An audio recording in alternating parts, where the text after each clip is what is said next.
Me siento tan orgulloso de ser parte del sector privado de Guatemala. De verdad, es un honor.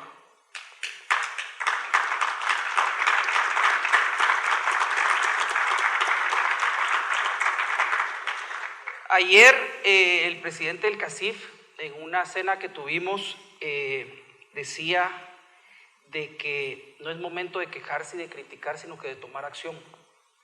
Y eso es exactamente lo que el sector privado en Guatemala ha hecho siempre.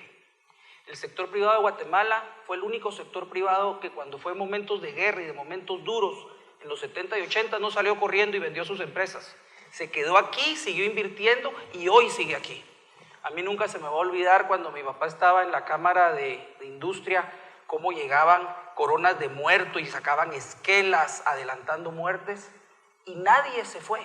Todos siguieron aquí, pero todos siguieron invirtiendo en su país. Y eso ha pasado desde ese momento hasta el día de hoy. El sector privado de Guatemala es un ejemplo de responsabilidad social empresarial. Yo cuando a veces me toca dar alguna conferencia o algo fuera de Guatemala, en YPO o en algún lado, y les cuento realmente los programas que cada una de las empresas, tanto grandes como medio grandes, como medianas e incluso pequeñas, hacen en la responsabilidad social, realmente se quedan asustados porque no es algo normal de los demás países, sino que en otros países los que tienen ese grado de responsabilidad social muchas veces son una excepción. Y así tenemos durante la historia ver cómo en lugar, como les decía, de criticar y quejarse, y de politizar cada una de las cosas que hace el otro sector, nosotros lo que hacemos en los momentos de emergencia es unirnos sin importar quién es el gobierno que está en el poder en ese momento y ver cómo vamos a rescatar a Guatemala.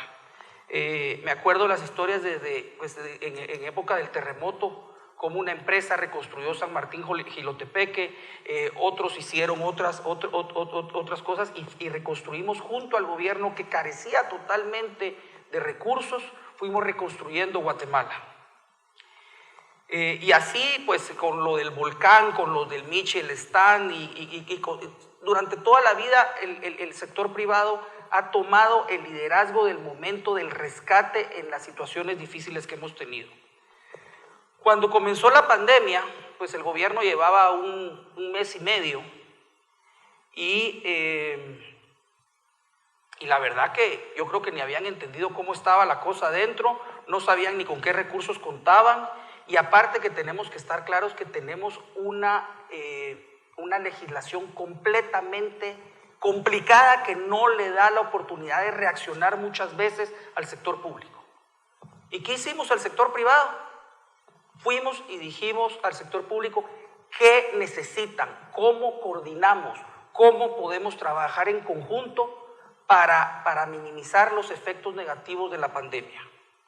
Y fue así como se hizo el primer acercamiento para hacer el primer hospital temporal. Y llegamos un grupo de empresarios con el presidente y le dijimos, presidente, ¿qué necesita? Y nos dijo, un hospital temporal para atender lo que viene. ¿Y cuánto cuesta equiparlo? Y nos dijo, pues nosotros calculamos que alrededor de $1 millón. Bueno, ¿sabe qué? Aquí está el $1 millón, pero no se lo vamos a dar. ¿Nos deja ejecutarlo? Sí, por supuesto.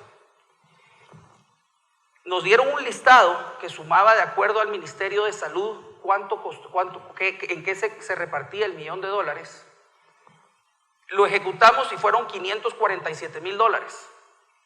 Entonces llegamos de vuelta con el presidente y le dijimos, mire, todavía le quedan alrededor de $453,000. Y nos volvieron a dar un segundo listado y después un tercer listado, un cuarto listado y llegamos a 5 listados. Y eso es lo que hace el sector privado en diferencia al sector público. Pero al trabajarlo junto con el sector público pudimos tener el impacto de tener el primer hospital temporal en la ciudad.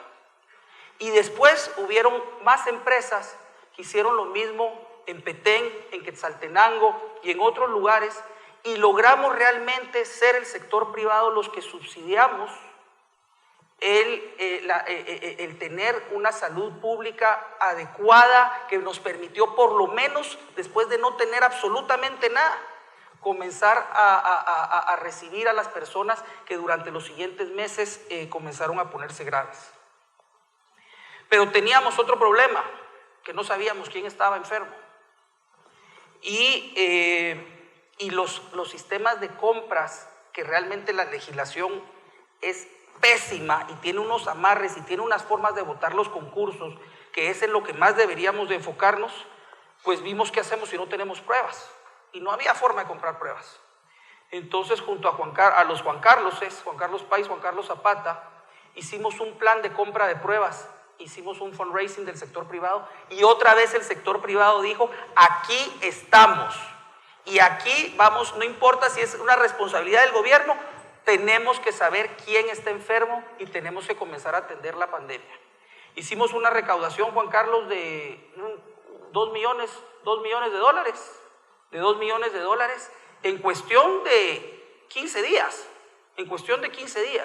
y logramos traer las primeras pruebas a Guatemala, que fueron las pruebas que se utilizaron durante varios meses en el país, en lo que el gobierno pudo reaccionar y activarse para comprarlas. Igualmente les podría contar de otras historias. Cuando se estaba muriendo la gente no teníamos oxigenadores, tuvimos que hacer otro fundraising y ese no fue de 15 días, ese fue de como 6 horas, en el que logramos juntar para poder comprar las escafandras que se repartieron en los hospitales. Y realmente no solo fue el liderazgo del sector privado el que hizo la recolección de plata, sino que fueron los miembros del sector privado en lo individual, no solo como empresas, que dijeron, aquí está lo que se necesita para contribuir al país y acabar con esta crisis lo antes posible. Por último, quisiera agradecer, y veo aquí varios miembros de la comunidad internacional, porque el esfuerzo de salir de esta crisis, cada quien tiene su papel. El sector público, el gobierno tiene su papel, el sector privado lo hizo extraordinariamente bien, y la ayuda de la comunidad internacional en lo que ha venido hasta el día de hoy ha sido una cuestión importantísima para que juntos, todos los sectores, estemos donde estemos hoy, en donde ya es momento de quitar las restricciones y que cada guatemalteco se haga responsable, porque los que pudimos colaborar ya hicimos lo que teníamos que hacer. Muchas gracias.